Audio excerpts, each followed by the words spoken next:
அஷ்டவசுவின் ஆன்மீக சேனல் சார்பாக அனைவருக்கும் வணக்கம். வருகிற மார்ச் 29 சனி கும்பத்திலிருந்து மீனத்துக்கு பிரவேசிக்கிறார். மகர ராசிக்கு இதுவரை 7.5 சனியாக இருந்து இப்ப விலகியிருக்கார். இதுவரை உடல் களைப்பும் மனக்களைப்பும் அசதி தீர ஓய்வு கிடைக்குமா, பிடிச்சிக்க பக்கத்தில் ஏதாவது புடிமானம் கிடைக்குமா, பள்ளத்தில் இருந்து சிக்கல்ல இருந்து விடுபட எத்தனை போராட்டம் பட்ட பாடு, சொல்ல முடியாத தூக்கம் தொண்டையை அடைக்க எத்தனையோ முறை கையை காலை உதச்சி அடைக்கப்பட்ட எல்லா வழிகள்லையும் முயற்சி செஞ்சு ஏதாவது ஒரு வழி திறந்து வெளியில் வந்துட மாட்டோமா அப்படின்னு ஏங்கி தவிச்ச இந்த 7.5 வருஷ காலம் கஷ்டம்தான். வயதுக்கு தகுந்த சந்தோஷத்தை கொடுக்காட்டியும் வயசுக்கு மீறின துன்பத்தை இந்த சனி கொடுத்துச்சு. உரிமை இருக்குங்க கூடிய விஷயங்கள்ல கூட உரிமை இருக்குன்னு நினைச்சாலும் நமக்கு மதிப்பு இல்லை அப்படின்னு ஒதுங்கியே இருக்க வேண்டிய காலகட்டத்தையும் இந்த சனி ஏற்படுத்துச்சு. நிஜம் தந்த வழியில கற்பனை எல்லாம் இறந்து போணுச்சு. முக்கியத்துவம் இல்லாத இடங்கள்ல மீண்டும் முகத்தை காட்டுறது முட்டாள்தனமானதுன்னு நம்மளே ஒதுங்கியிருந்த காலமும் இந்த காலம்தான். பொதுவாக 7.5 சனிங்கிறது எல்லாருக்கும் வரும்போது தான் யாரு, தன் திறமை எவ்வளவு, நம்மளால் எவ்வளவு தாக்கு பிடிக்க முடியும், நம்ம பலம் என்ன, நம்மளை சுற்றி உள்ள உறவு எப்படிப்பட்டவங்க, நண்பர்கள்லாம் எப்படிப்பட்டவங்க அப்படிங்கிறதெல்லாம் இந்த காலகட்டத்தில் தெளிவாக கண்ணாடி போல நமக்கு காமிக்கும்.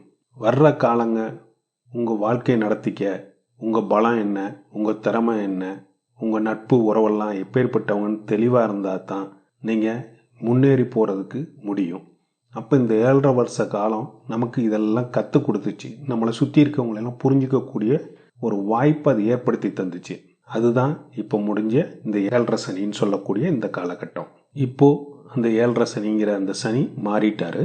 சொந்த ராசியாக இருந்த போதிலும் மகரம் அவருக்கு சொந்த ராசி. அதனால சொந்த ராசியாக இருந்தாலும் தன் கடமையை சரியாக செஞ்சு என்னென்ன உபத்திரவம் தர முடியுமோ, என்னென்ன தொந்தரவு தர முடியுமோ, எதை புரிஞ்சிக்க முடியுமோ எல்லாத்தையும் தந்து இப்ப விலகிட்டாரு. இனி மகர ராசிக்கு முழு வீச்சில் யாராலையும் தட்டி பறிக்க முடியாத செல்வங்களை தருவாரு.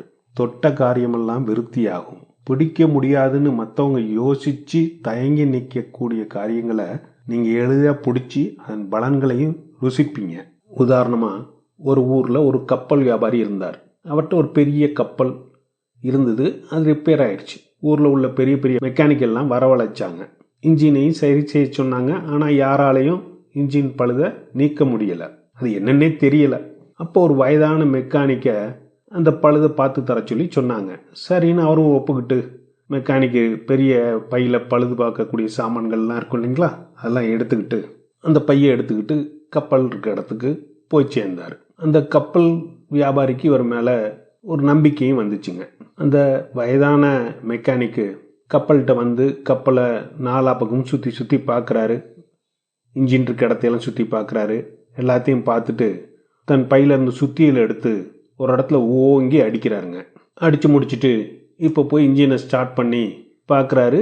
அது வேலை செய்ய ஆரம்பிக்குது. கப்பல் வியாபாரி அந்த வேலையை பார்த்தவர்கிட்ட, சரி உங்களுக்கு உள்ள தொகை எவ்வளவு, ஃபீஸ் எவ்வளவுன்னு கேட்குறாரு. அவர், நான் நாளைக்கு கடைப்பையன்ட்ட பில்லை கொடுத்து அனுப்புகிறேன் அப்படின்னு சொல்லிட்டு போயிடுறாருங்க. அடுத்த நாள் பையன் ஒரு பில்லை எடுத்துகிட்டு வந்து நீட்டினான். அதில் பார்த்தா அவர் 1 லட்சம் ரூபாய்ன்னு போட்டிருக்காரு. அந்த வியாபாரிக்கு ரொம்ப அதிர்ச்சி ஆயிடுச்சு. பையன்கிட்ட போய் தெளிவாக பில்லை போட்டு எடுத்துட்டு வாப்பா அப்படின்னு சொல்லி திருப்பி அனுப்புகிறாரு. அடுத்த நாள் அதே பையன் பில்லோட வந்து சேர்ந்தான்.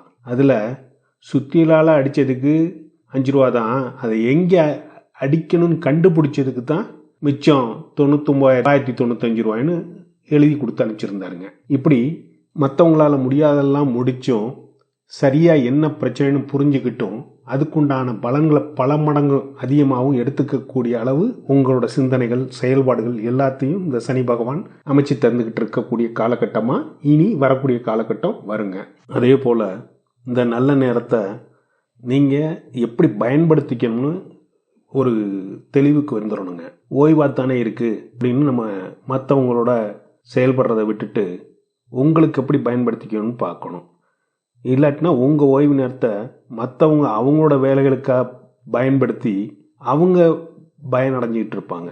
அதெல்லாம் நீங்கள் யோசித்து இனி வரக்கூடிய காலங்களில் எப்படி உங்களுக்காக மாற்றிக்கணும், எப்படி உங்களுக்காக பயன்படுத்திக்கணும், எப்படி உங்களுக்காக சேர்த்துக்கணும் அப்படின்னு ஒவ்வொன்றும் உங்களுக்காகன்னு நீங்கள் செயல்பட இந்த காலம் இனி வருங்காலம் மிகப்பெரிய யோகமான காலங்களாகவும் நிறைய நல்லதுகளையும் நிறைய பலங்களையும் அள்ளி அள்ளி தரக்கூடிய பொருளாதார அமைப்பும் கொண்டது இருக்கிறதுனால நீங்கள் சரியாக செயல்பட்டு முழுமையாக பலனடைய இந்த காலம் இனி உங்களுக்கு நன்மைகளை தரும். நன்றி.